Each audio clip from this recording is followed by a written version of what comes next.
Con la tasa más baja del mercado. Andalucía, 51 años. Toda una vida mejorando otras. Alianza Hospital ofrece servicios médicos de excelencia. Nadie me da mejores beneficios que CNT. Cámbiate ya. Vive tu experiencia CNT. Estudia posgrados en la Universidad Politécnica Salesiana y juntos construyamos ciencia. Inscripciones abiertas. Elijo un banco verde. Produbanco. En pro de ti. Un Redoxón total al día ayuda a mantener tu sistema inmune arriba. Si es Bayer, es bueno. A partir de este momento, Exa FM, Democracia AM y Democracia TV presentan el programa de información y análisis más influyente de la radio. La revista de opinión Democracia.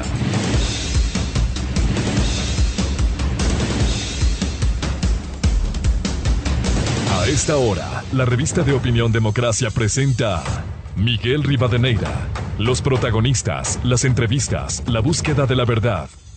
Miguel Rivadeneira, en la revista de opinión Democracia.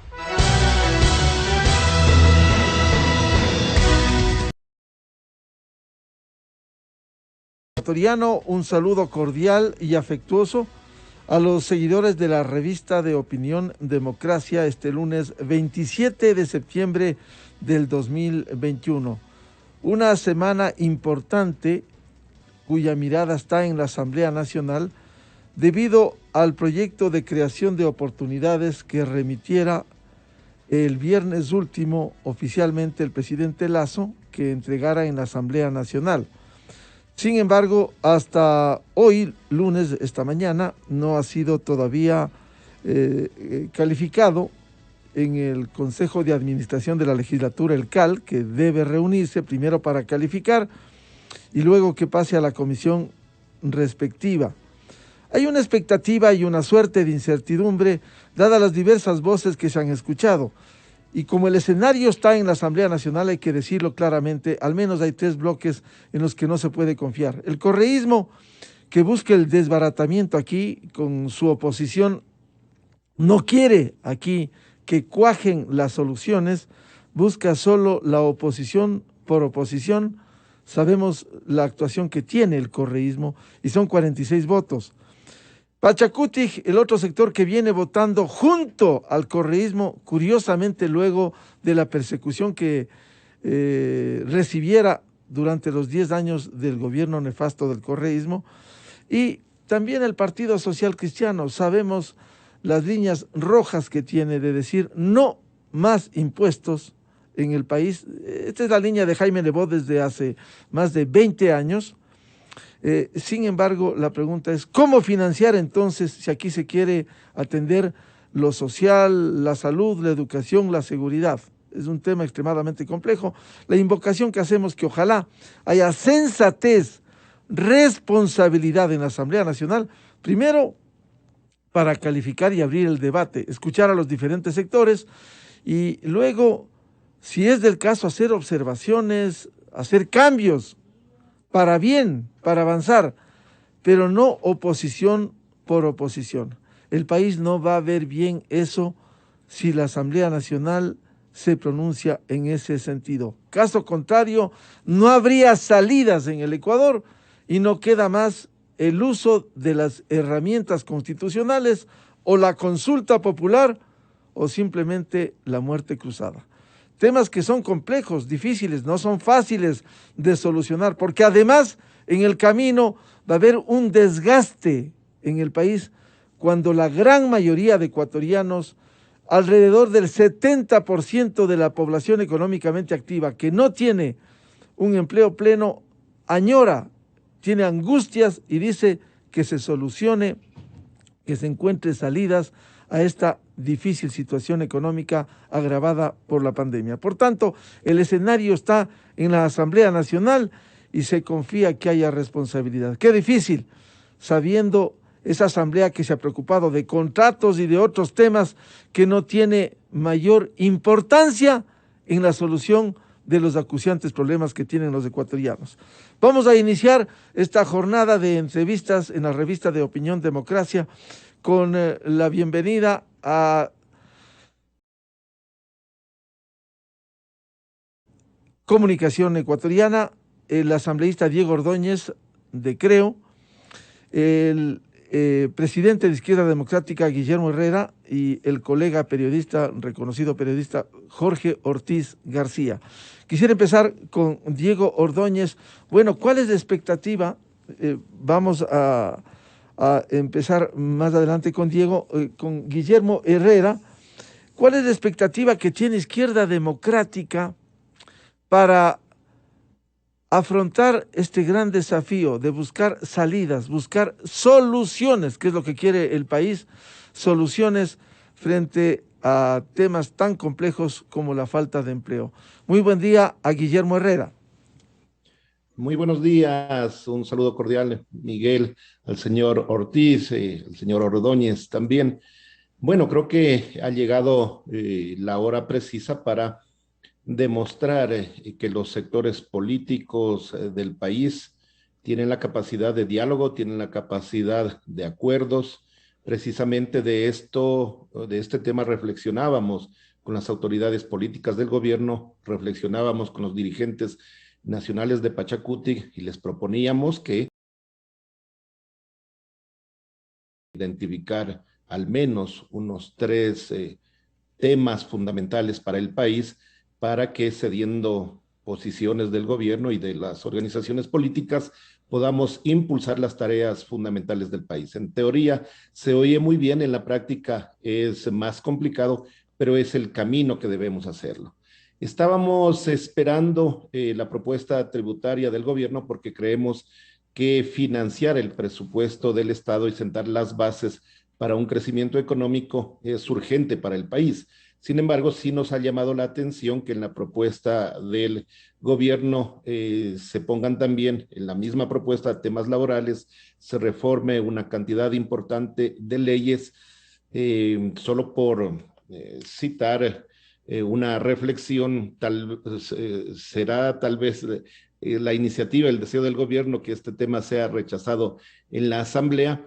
Yo creo que hay que demostrar en este momento madurez. Hemos hablado hasta la noche de ayer mismo con nuestro jefe de bancada, con los dirigentes de nuestra organización política en la Asamblea, y hemos llegado a la conclusión de que independientemente de los temas posiblemente en discordia constitucionales, si la ley cumple o no cumple los requisitos para ser económica urgente, si aborda varios temas, no enfrascarnos en esa discusión, sino en el fondo de los temas, dar la oportunidad de que esta ley sea analizada, revisada en la Asamblea, lo que usted ha dicho, Miguel, y la oportunidad para mostrarle al gobierno, expresarle al gobierno los cambios que debería tener esta ley, los que nosotros creamos conveniente, y dotarle a la sociedad ecuatoriana, dotarle al gobierno de un instrumento eficiente para sentar las bases de un impulso económico que necesariamente van a requerir de inversión pública, que necesariamente van a requerir de un ordenamiento tributario a mediano y largo plazo. Entonces, la posición de Izquierda Democrática, y que se lo hemos hecho conocer a nuestros aliados en la Asamblea, a Pachacutic, hoy también les vamos a indicar ese tema, es que al menos en el Consejo de Administración de la legislatura ecuatoriana se dé paso, se califique esta ley y que los ecuatorianos, no solamente la Asamblea, sino todos los sectores, podamos aportar al debate, al análisis objetivo y dotarle al país de un cuerpo legal en buenas condiciones para afrontar la crisis que vive la sociedad ecuatoriana. Don Guillermo Herrera, es decir, Izquierda Democrática va a respaldar que esto pase el filtro inicial y se abre el debate, primero en la comisión para que se reciba la opinión de diferentes sectores y luego pase al pleno para su debate definitivo. El problema quizás cuando usted decía sobre la mezcla y el envío, no por la vía urgente, sería complicado, sabiendo cómo funciona esta Asamblea Nacional, enviar proyecto por proyecto y esperar 2, 3, 4 meses por la vía ordinaria. No salimos nunca de esto, don Guillermo. Eso precisamente es la parte del acuerdo que nosotros como Izquierda Democrática le hemos planteado al gobierno, le hemos planteado a Pachacutic. sentarnos, dialogar ampliamente de los temas urgentes para el país, porque no solamente terminan estos temas urgentes con los aspectos laborales, no solamente terminan con los aspectos tributarios. Recuerde usted que necesitamos urgentemente un análisis y reforma de la seguridad social en el país, que es uno de los elementos básicos, fundamentales, también para no tener problemas en el mediano plazo en la sociedad ecuatoriana, buscar esos temas fundamentales, llegar a acuerdos previos y luego presentarlos a la Asamblea para que tengan el apoyo adecuado. En el ejercicio democrático esto es lo que procede: dialogar, llegar a acuerdos, ceder posiciones e impulsar ese trabajo. Sí, la clase política ecuatoriana en general, sí el Ejecutivo y la Asamblea en particular no entienden que ese es el trabajo que deben realizar: diálogo permanente, no romper los canales de diálogo y de acuerdos. Creo que vamos a tener momentos difíciles para el país. Creo que la clase política no estamos asumiendo con total amplitud todo el problema económico y social en que vive el país, todo este escenario post pandemia que demanda generación de empleo, que demanda inversión pública, y queremos ser claros en esto como izquierda democrática. Ningún proceso de reactivación económica puede tener el éxito necesario si no tenemos inversión pública en infraestructura, si no impulsamos la demanda a través del impulso del Estado y, por supuesto, dando las facilidades para que ingrese inversión en nuestro país. Tenemos el panorama claro. Ojalá que así lo entienda toda la clase política ecuatoriana, y decirles que no es momento de priorizar los desacuerdos, no es momento de impulsar las agendas personales, las agendas personales tanto del gobierno ni de las organizaciones políticas, sino que es necesario priorizar una agenda nacional. Si no entendemos eso, va a tomar más tiempo salir de la crisis, vamos a llegar a pugnas, creo yo, innecesarias entre el Ejecutivo y Legislativo, y con esto pues ponemos a la sociedad ecuatoriana en una disyuntiva: a quién apoyar, quién tiene la razón, si no damos ese ejemplo de unidad, de objetividad y de amor al país. Bienvenido a Diego Ordóñez, asambleísta de Creo. ¿Cuáles son las expectativas que tiene el movimiento oficial, que tiene el gobierno, para que primero se califique, se dé paso al análisis, al debate, a escuchar a los diferentes sectores y pueda viabilizarse este proyecto? Caso contrario, el escenario sería mucho más complejo e incierto. Buen día, Diego Ordóñez. Buen día, Miguel y Guillermo, Jorge, buen día a todos quienes nos escuchan. Un cordial saludo. Yo tengo la impresión de que ya las posturas sobre este tema están definidas. Y me refiero a las posturas del Partido Social Cristiano, a Pachacutic y al correísmo. Ellos no están interesados en oír ni leer la ley. Ellos están interesados en bloquear al gobierno. Yo celebro las expresiones del presidente de Izquierda Democrática, pero me parece que esa no es, digamos, la de mantener el diálogo abierto y el reconocimiento de cuáles son las condiciones en las que desenvuelve la economía y qué alternativas tenemos frente a ella. Y en ese sentido, como existe tan poca preocupación sobre eso, más hay preocupación de cómo bloquear, fastidiar al gobierno del presidente Lasso. No han leído siquiera el proyecto. Y en redes sociales he visto comentarios repletos de prejuicios. No se ha leído ni siquiera el proyecto y ya se dijo que no había unidad de materia. Como que si la unidad de materia de la que habla la Constitución y de la que hablan un par de fallos de la Corte Constitucional fuere el de que se trate exclusivamente de un tema, digamos, tributario y no más que tributario. El hilo conductor de todo el proyecto es la reactivación de la economía, y por eso es económico urgente. Cuando uno va a tomar una decisión de emprendimiento, una decisión de inversión, hay que tomar en cuenta varios factores: lo tributario, lo laboral, lo societario, lo sático, lo financiero. Bueno, todo esto tiene incidencia en la decisión de un negocio, en la decisión de un emprendimiento, la decisión de invertir. Y la inversión sin duda tiene efectos virtuosos sobre el mercado de trabajo, la generación de empleo. Esto claro desde el punto de vista de lo conceptual, pero si ustedes ven desde el punto de vista estrictamente politiquero, ya se ha concluido que el proyecto no cumple con esta supuesta unidad de materia. Eso lo han dicho voceros de Pachacuti, lo han dicho con euforia voceros del Partido Social Cristiano, y lo han repetido algunos, entre otros el abogado personal de Correa.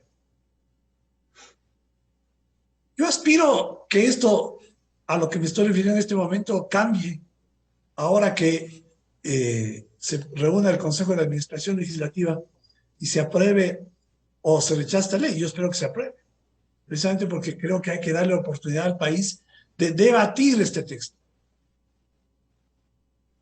Pero no tengo esperanza mayor en ese sentido, Miguel. Debo confesar, he visto ya, o he escuchado ya, o he conocido ya de algunos ejes o líneas o outline, digamos, de lo que sería el informe de la Unidad de Técnica Legislativa, que es la que hace una revisión previa a la decisión del Consejo de Administración Legislativa, en este sentido. Critican que no pueden haber dos leyes laborales, dicen. Pero bueno, en Colombia eso se produjo desde el año 91. Creen que no, que el concepto este de derechos irrenunciables de los trabajadores es un concepto que no tiene relación con un derecho individual de una persona que tenga un contrato de trabajo vigente. Solamente se puede renunciar a los derechos de los que tengo. Pues. ¿Y cuándo tengo yo un derecho de renunciar a lo laboral? Cuando tengo un contrato de trabajo. No 7 desempleados de cada 10 no tienen contrato de trabajo, no tienen ningún derecho irrenunciable. Se está creando un mecanismo nuevo para incorporar a toda esta masa de desempleados al mercado laboral. Argumentos racionales que justifican las reformas y además la unidad de materia sobran. Pero también sobra, Miguel, este deseo pues de convertir a la Asamblea en un espacio en el cual se impongan o los resentimientos o las consignas o los prejuicios. Y pues creo yo que esta postura que acaba de expresar el presidente de Izquierda Democrática no es común en la Asamblea. Ojalá que la gestión de ellos con Pachacuti pueda modificarla y podamos viabilizar el debate de esta ley al interior del Pleno de la Asamblea. Asambleísta Ordóñez, el gobierno, como anunciado, va a agotar los diálogos, los contactos, a fin de tratar de convencer políticamente sobre el trámite, la discusión, las observaciones, los cuestionamientos que pudiera haber, los cambios. Hay dos niveles para ese debate, Miguel, el puramente político dentro de la Asamblea, donde ya he descrito cuál es el escenario, y uno que me parece mucho más importante, el debate con los ciudadanos.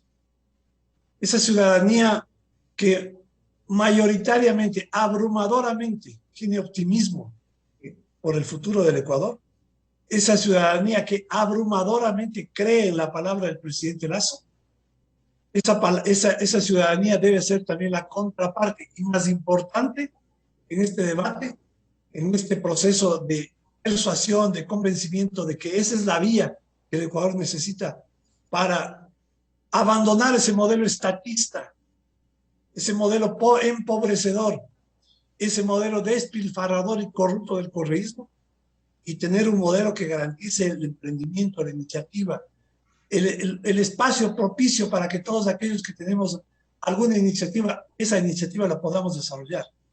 En ese nivel, me parece a mí que hay muchísimo más esfuerzo y dedicación a la que deberíamos dedicarle, y obviamente poner al sector político reflejándose en eso que es lo que los ciudadanos esperan. La transformación de este país, no mantener el statu quo como pretenden aquellos que quieren sostener ese modelo corrupto y despilfarrador del correísmo, y aquellos que quieren usar este momento para tomar cuentas de retaliaciones personales. Bienvenido al colega periodista Jorge Ortiz García. Jorge, ¿cómo ves este panorama en la Asamblea Nacional donde está radicado los ojos del Ecuador para conocer qué pasa con este proyecto urgente en materia económica? Buen día. Buenos días, Miguel. Muchas gracias, Diego, don Guillermo Herrera. Buenos días. Yo soy cada día más pesimista con respecto a la política ecuatoriana.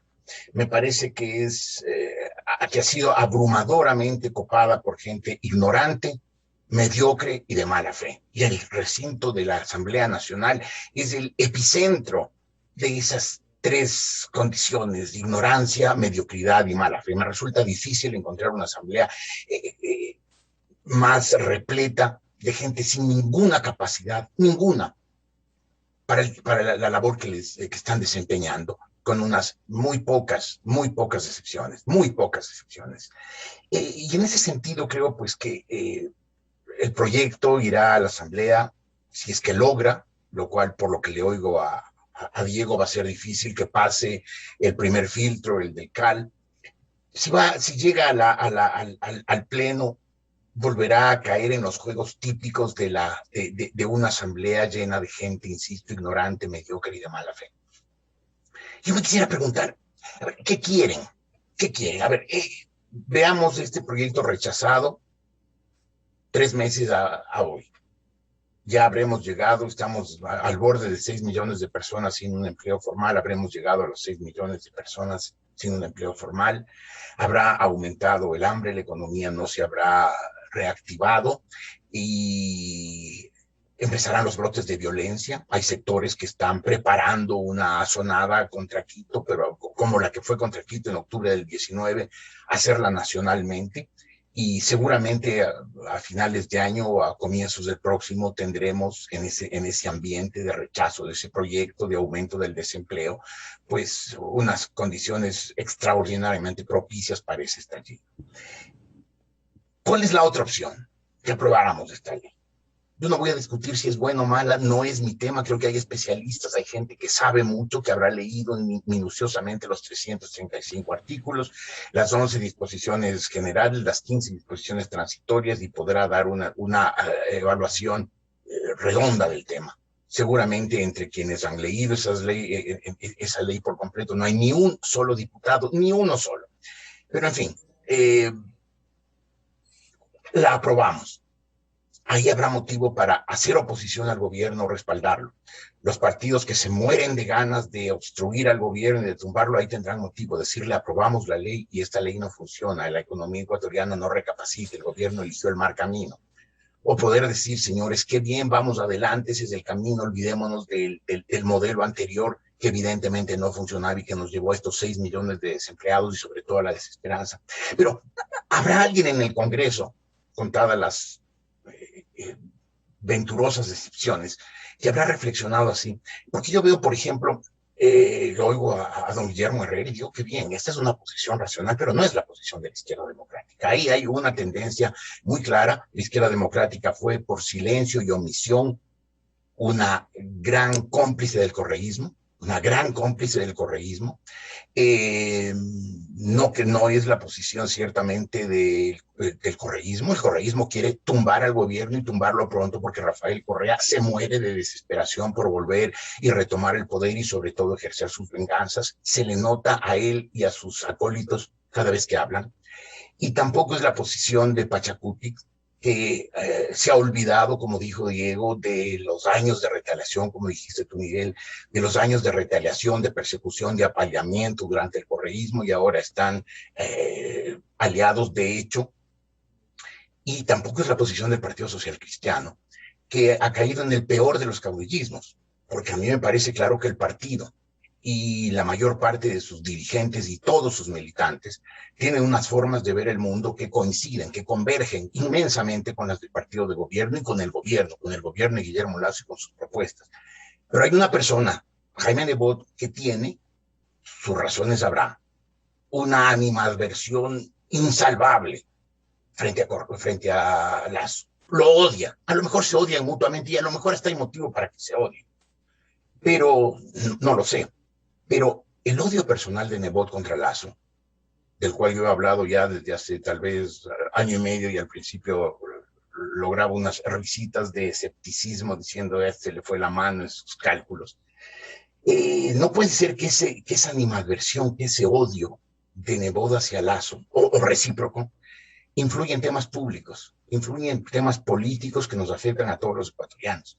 Si el Partido Social Cristiano pudiera esgrimir argumentos sólidos, no los disparates, las mamarrachadas que están diciendo sus dirigentes, argumentos sólidos en contra de ese proyecto, bienvenidos sean. Sería bueno oír un planteamiento de rechazo constitucional del caudillo frente a las creencias y los valores del Partido Social Cristiano. Creo yo que este momento el gobierno, ellos tendrán sus estrategas políticos, no los conozco, tendrán sus estrategias políticos, si es que existen, tampoco las conozco. Pero yo creo que este es un buen momento para que el gobierno, con una buena labor de información que hasta ahora no me consta que exista, aproveche para atacar el proyecto por dos lados. O sea, yo creo que en la ciudadanía hay un alto respaldo, no sé si por el proyecto en sí mismo, sino por esperanza. Alguien aquí propone algo, veamos si funciona. Peor de lo que estamos en el tema de empleo, no podemos estar. Si el gobierno propone algo, vamos a apoyarlo. Le fue bien en la vacunación, a lo mejor va. Entonces, yo creo que entre el ciudadano común hay esperanza frente a este proyecto. Pero yo creo que el gobierno podría atacar ahí dos frentes, que son la izquierda democrática y el Partido Social Cristiano. Es evidente que la izquierda democrática, si es que son socialdemócratas, como dicen, aunque dudo que lo sean porque no les oigo en sus planteamientos nada parecido a la socialdemocracia, pero si son socialdemócratas, deberían darse cuenta que ese proyecto ayuda a estabilizar un sistema político en el cual la izquierda democrática podría resultar triunfante después de 3 años en las elecciones. Por lo tanto, deberían apuntalar al gobierno y apuntalar su proyecto para que la democracia se consolide y se pueda llegar a elecciones civilizadamente en el año 2024. Y el Partido Social Cristiano, hacerle ver a los dirigentes y a los militantes del Partido Social Cristiano que las propuestas de ese proyecto, que la línea de acción del gobierno de Guillermo Lasso es una línea de acción que converge indiscutiblemente con los principios, valores y creencias de los socialcristianos, de manera que el Partido Social Cristiano tome una decisión o siga por el camino que está yendo, de andar de aliado con el correísmo, siguiendo el pacto, viejo pacto, rígido pacto Correa-Nebot, o empiecen a abandonar esa línea, rompan el pacto Correa-Nebot y pasen eventualmente, si se fuera el caso, a una oposición razonada y crítica. Pero el Partido Social Cristiano deje el caudillismo actual. Yo creo que el gobierno debe manejar políticamente el tema. Creo que parte de una buena base, que es ese 70 y pico % de respaldo ciudadano, y con ese respaldo ciudadano y con esa ventaja que le da, que es el único que ha propuesto algo, porque no he oído entre quienes se oponen al proyecto ninguna propuesta alternativa, sino solamente quejas, lamentos, lloriqueos, pura expresión hepática y de mala fe.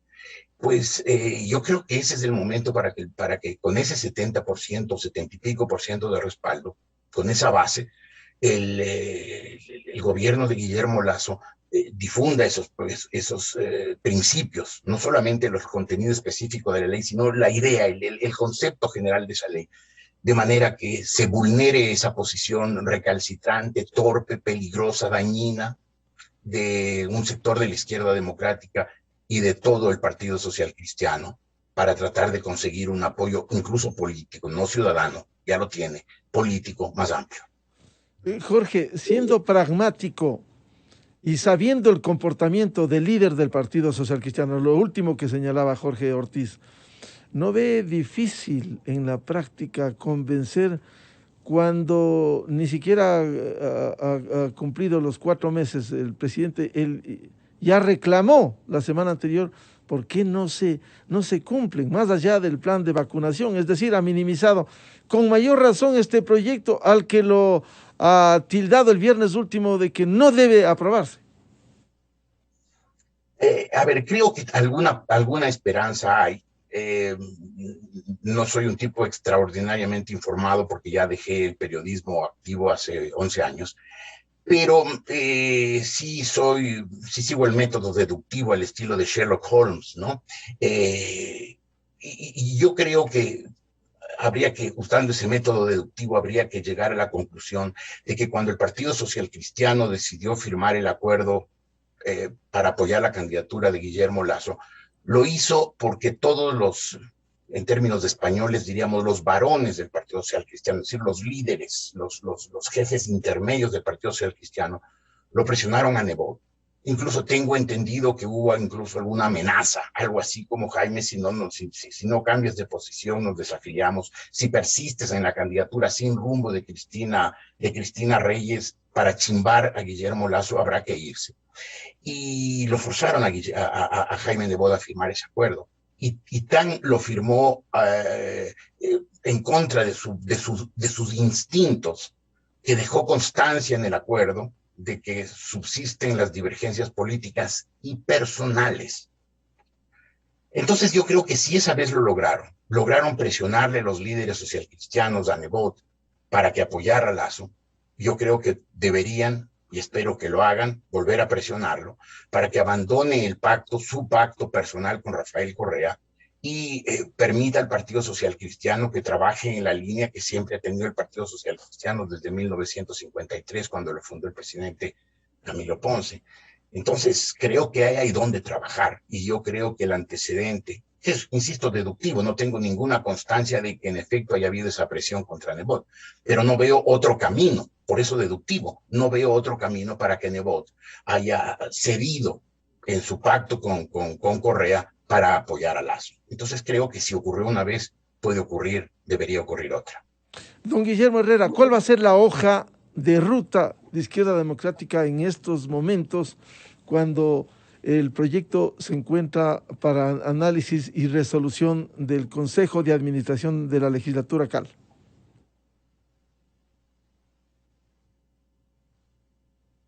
Don Guillermo. Bueno, nosotros tenemos entendido que el día de mañana el Consejo de Administración de la Legislatura va a tratar el tema. Un poco me llama la atención que dentro de la Asamblea mismo, por parte de Diego, no haya esa estica, quiere decir el diálogo y los acuerdos. Yo invitaría para que todo el bloque de Creo, todos sus líderes puedan hacer las acciones necesarias, porque, digámoslo muy claramente, la Asamblea va a tener la oportunidad de salir por sus fueros.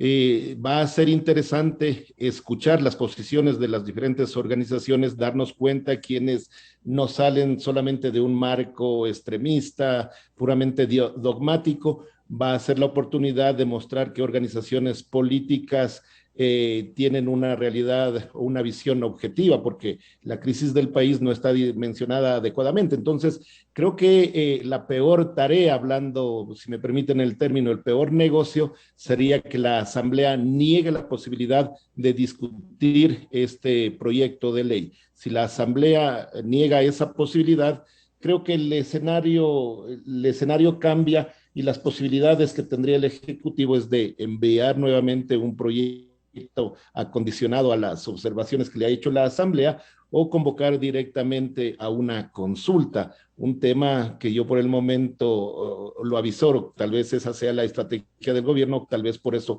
no se haya impulsado un diálogo adecuado, o quizá lo que ha dicho el señor Ortiz, o quizá no tenga una claridad y una amplitud para hacer un acercamiento y una negociación política.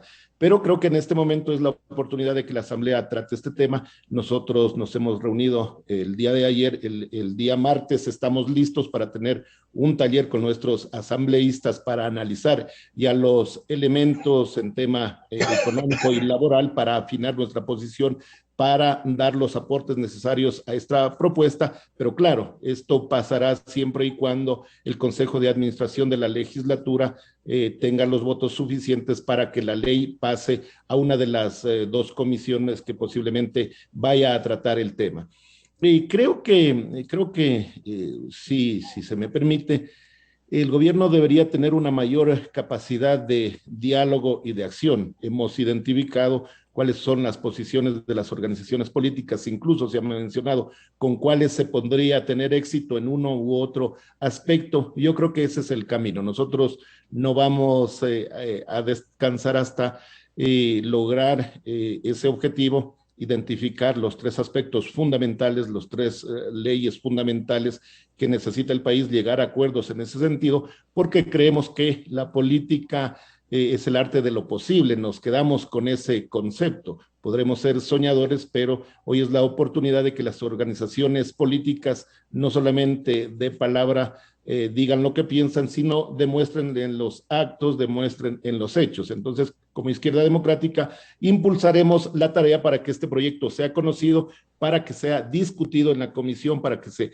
llame a los interesados, es decir, a los sectores directamente interesados, a los sectores gremiales, empresariales, a las organizaciones de trabajadores, enriquezcamos esta ley y le demos un mensaje positivo al país de que tenemos la capacidad de actuar. Lo peor que le podría pasar al país es la inacción, identificar cuál es la problemática, saber que hay que tomar decisiones importantes y quedarnos en la inacción, no hacer nada y no impulsar el surgimiento económico del país. Podemos estar en desacuerdo en algunos temas, de hecho lo vamos a mencionar claramente en algunos de los temas que presenta el gobierno, pero precisamente daremos alternativas, impulsaremos el diálogo y yo creo que el resultado final será una ley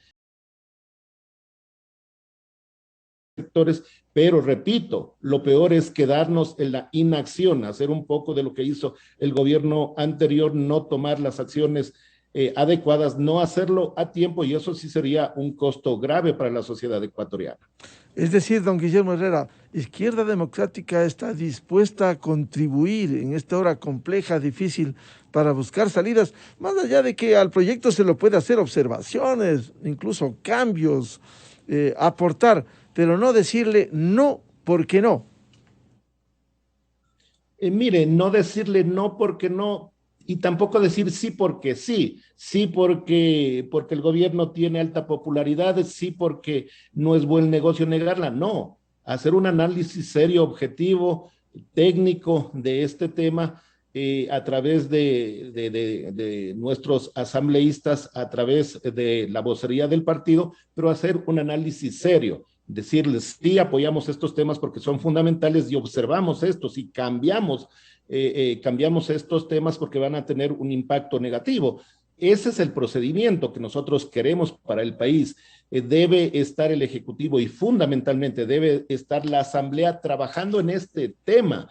Repito, ojalá que incluso la señora presidenta de la Asamblea entienda este momento, ojalá los jefes de bancada entiendan este momento, esta oportunidad que tiene la Asamblea para demostrarle al país trabajo, para que nos den noticias positivas, para que nos den noticias de que están cumpliendo su función de legislación. Entonces, desaprovechar incluso como organización la Asamblea esta oportunidad que tiene, creo que sería un grave error estratégico, un grave error político.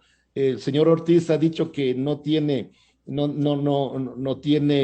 una visión clara si alguien maneja la estrategia comunicacional del gobierno, y yo creo que al hablar y analizar a la Asamblea es peor. Estamos absolutamente seguros que no hay una estrategia de comunicación, una estrategia de acción. Si eso no cambia, la Asamblea y los bloques representados en la Asamblea negarán esta ley y cada vez será peor el desprestigio que tenga esa institución del Estado. Y eso no le hace bien al país, ni siquiera le hace bien al gobierno. El gobierno necesita una Asamblea que proponga, que discuta, que analice, que dé sus aportes.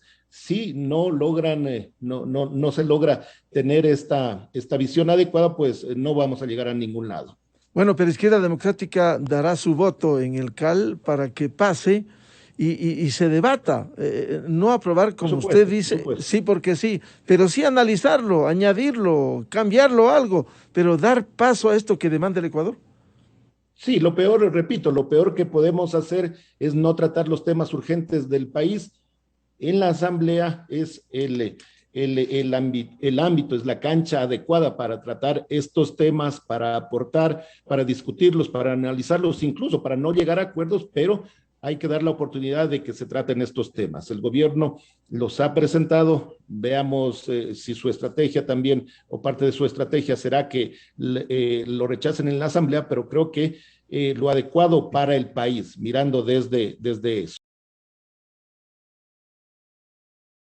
para equilibrar la economía del país, para dar las herramientas necesarias tributarias y un nuevo marco moderno para que se den las relaciones laborales. Entonces, creemos que es urgente y fundamental analizar estos temas y lo haremos como Izquierda Democrática, sí renunciar a nuestra creencia, a nuestra posición, pero sí con el objetivo de ceder, de llegar a acuerdos y de impulsar al país, que esa es la tarea de la clase política en este momento, o debería ser esa tarea.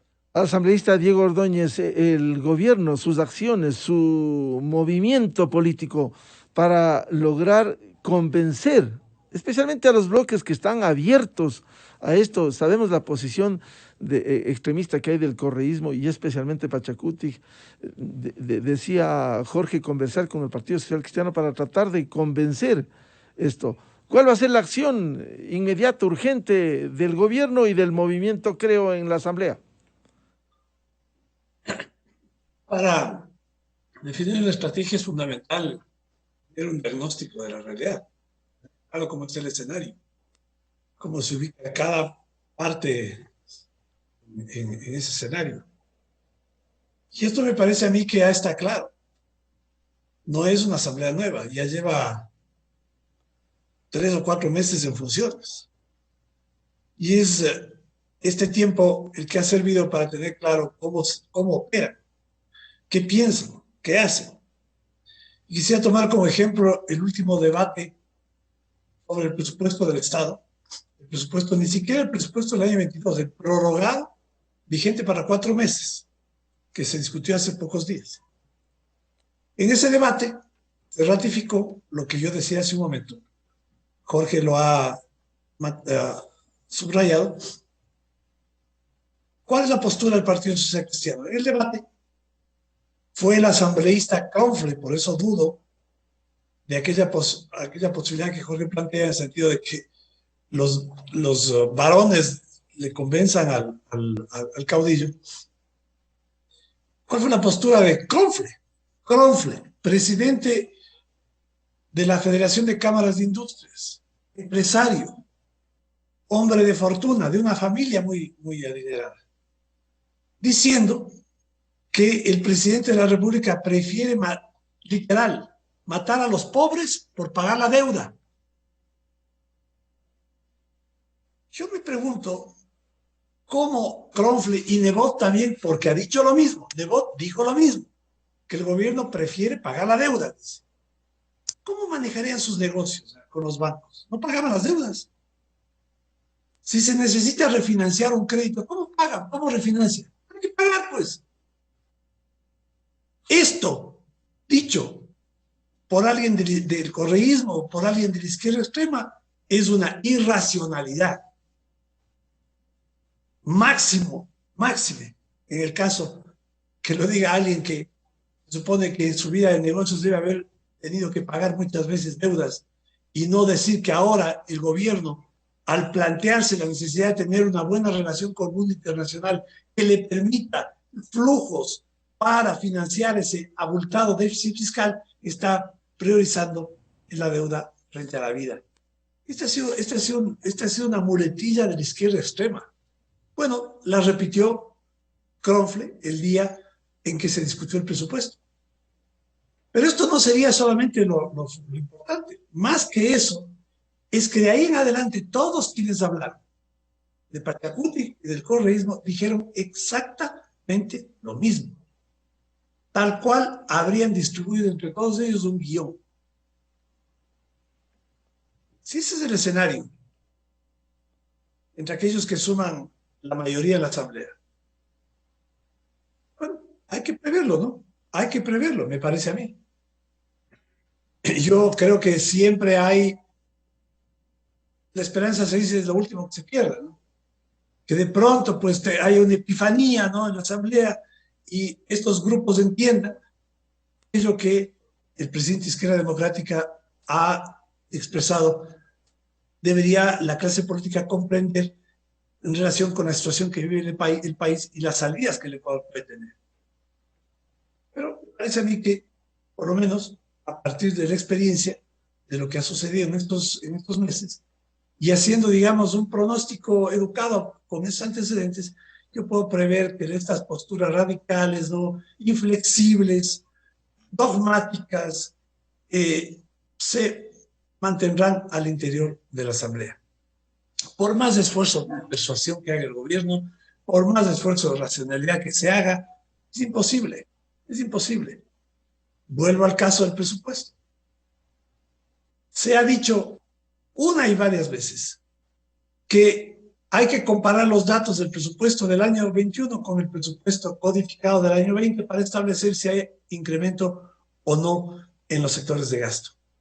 No solamente porque es lo sensato, sino porque hay normas de manejo presupuestario establecidas desde el año 2015 que señalan que ese es el método adecuado. Bueno, lo que estoy diciendo me parece razonable, pero imposible que en el correísmo, en Pachacuti, cambien el guión. Siguen diciendo que el presidente Lasso disminuyó presupuesto de salud y educación, aun cuando las cifras dicen lo contrario. ¿Por qué señalo estos hechos, Miguel? Porque me parece que son ejemplos que permiten entender que hay una muralla de consignas que va a ser muy complicado de traspasar. Por más buena intención, por más buen ánimo, por más buena predisposición, por más buena y eficiente estrategia de comunicación, esa es una barrera que va a ser muy difícil de procesar. O tendremos que entrar a un debate, ¿no?, y a hacer de la ley, que tiene obviamente un objetivo y tiene obviamente un carácter y una identidad, un Frankenstein, tratando de llenar de parches, ¿no?, y acomodos para ver si por ese lado se logra una aprobación, que tampoco sirve, tampoco va a servir. ¿Qué quiero señalar con todo esto? Bien, el gobierno tiene clara una estrategia, tiene una definición, está planteándole al país una propuesta, lo hace desde una perspectiva de lograr resultados para aquellos que en el Ecuador sufren en este momento el drama de no tener un trabajo. Lo hace pensando en la necesidad de que el Estado se dedique fundamentalmente a corregir los problemas de desabastecimiento en cuanto a la atención de servicios de salud y educación. Por eso ha planteado, por ejemplo, un impuesto que es una contribución a aquellos que tienen una posición patrimonial, digamos, en medio de la situación del Ecuador privilegiada, para financiar lo que costó la pandemia. La pandemia costó solamente en vacunación alrededor de los 900 millones de dólares. Hay un deterioro significativo de la cobertura de servicios, como por ejemplo el de atender la desnutrición crónica infantil.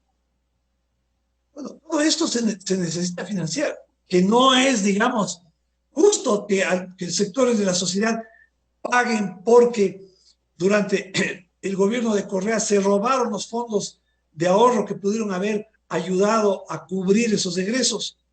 De acuerdo. Pero por otro lado tenemos que tener en cuenta que la realidad manda y en medio de ese escenario nos toca hacer esfuerzos. Y ya ustedes identificarán, y todos quienes estamos en este panel y quienes nos escuchan, identificarán quiénes son aquellos que van a defender que este es el único impuesto nuevo. No se apruebe.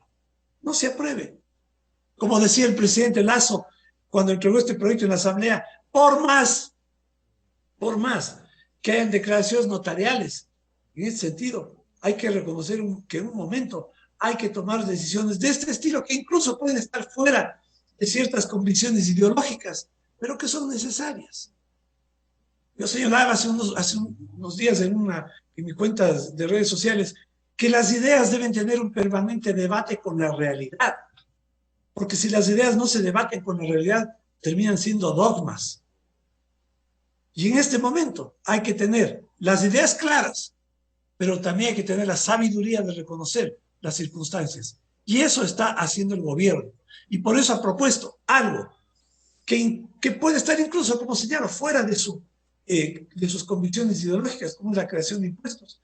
Lo que necesitamos en este momento, por la urgencia de estabilizar las cuentas fiscales, de mantener flujos y de garantizar que el acuerdo que nos dé ingresos con el Fondo Monetario se pueda mantener. Asambleísta Ordóñez, siendo prácticos, ¿usted teme los dos escenarios? ¿O es devuelto el proyecto con cualquier argumento jurídico o simplemente se ha negado con los votos del correísmo, Pachacuti y el Partido Social Cristiano? Yo personalmente tengo avisorados esos dos escenarios.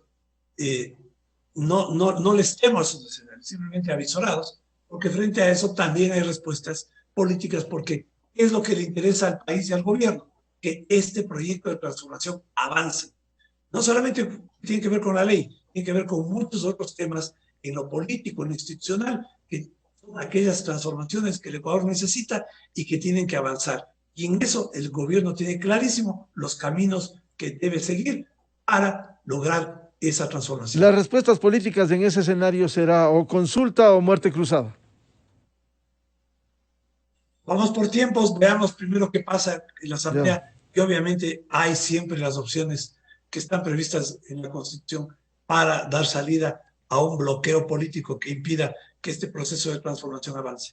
Jorge Ortiz, con este escenario, ¿cómo ve el panorama? ¿O vamos, todos los caminos conducen a la consulta o a la muerte cruzada?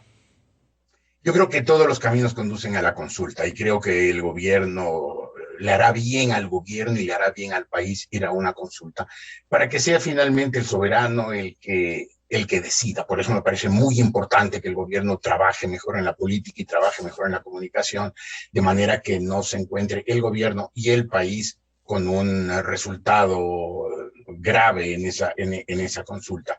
En todo caso, yo no veo ninguna posibilidad cuando yo decía deberían tratar de doblegar esa posición de los varones socialcristianos. No me refería a que cambie en este momento de parecer. Creo que el voto de ellos está absolutamente definido en la Asamblea. Ellos están con el correísmo, porque en este momento todavía están con el rezago de lo que les dijo Nebot.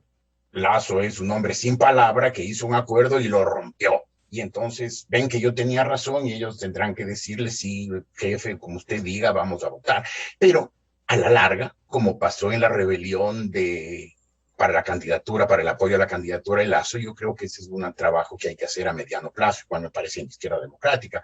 Todavía la señora Vilma Andrade y el sector de la izquierda democrática, que fue, insisto, por silencio y omisión, cómplice del correísmo, pues todavía seguirá operando. No espero ningún tipo de acto de contrición, ni siquiera de acto de reflexión por parte de Pachacuti. Es evidente que en Pachacuti el sector radical es el que tiene la mayoría, y siguiendo la consigna cubana de que la calle es para los revolucionarios, pues obviamente ese sector de Pachacuti quiere retomar la calle que tuvieron en octubre del 19 y quedarse de dueños de la calle, y por lo tanto lo que quieren ellos es llegar a un tumulto callejero lo más pronto y lo más violento posible. Y el correísmo pues evidentemente tiene una línea clara: tumbar al gobierno lo antes posible, si es necesario ir a una asamblea constituyente, librar de toda culpa a los prófugos y presos del correísmo y que el caudillo venga en andas. Pero, a ver, yo quiero ser un poco optimista en medio de un pesimismo. Yo no creo en la clase política ecuatoriana. Me parece que la clase política ecuatoriana de hoy es la peor que ha tenido el Ecuador en su historia, al menos que se pueda registrar.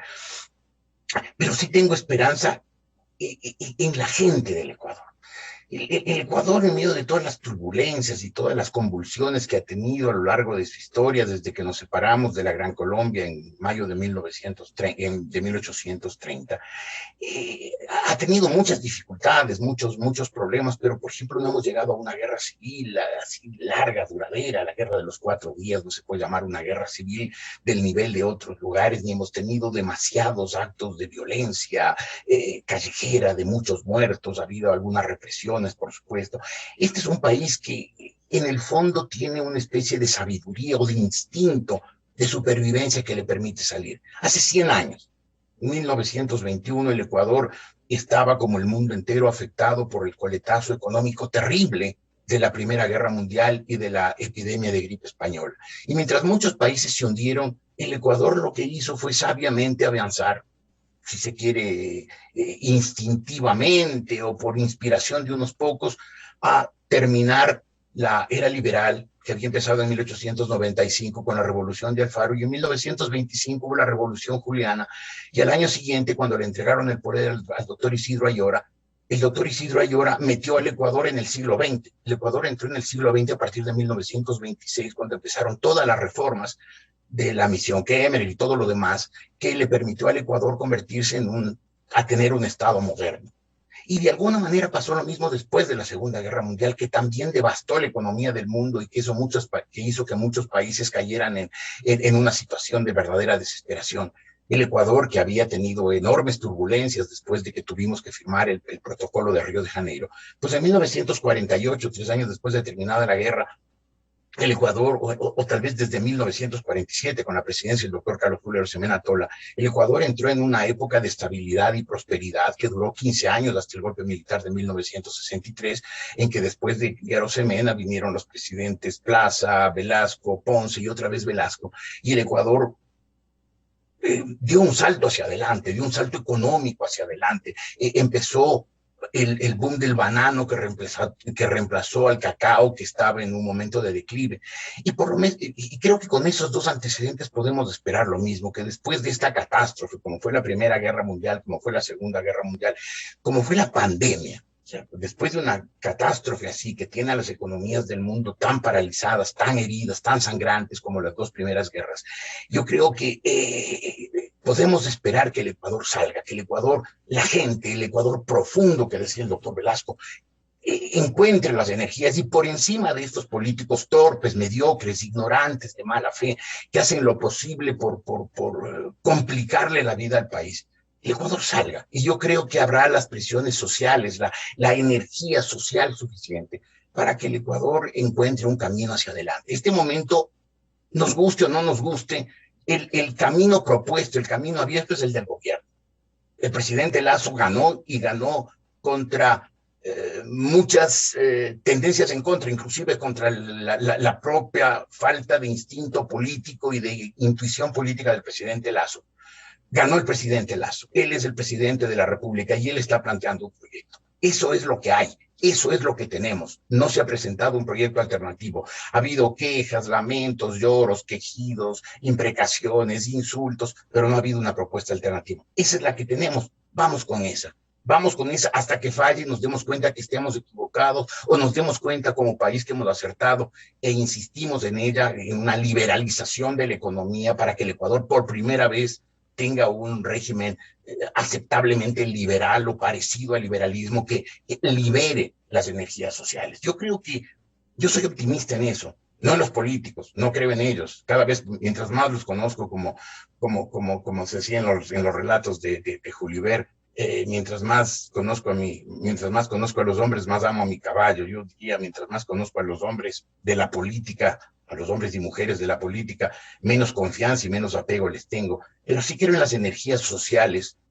de un país que se da cuenta que está en una situación desesperada y que hoy cambiamos la actitud y aportamos en vez de destruir, o nos terminaremos de hundir. Y por eso me quedan esperanzas en medio de la desesperanza que causa a diario, que genera a diario el Congreso.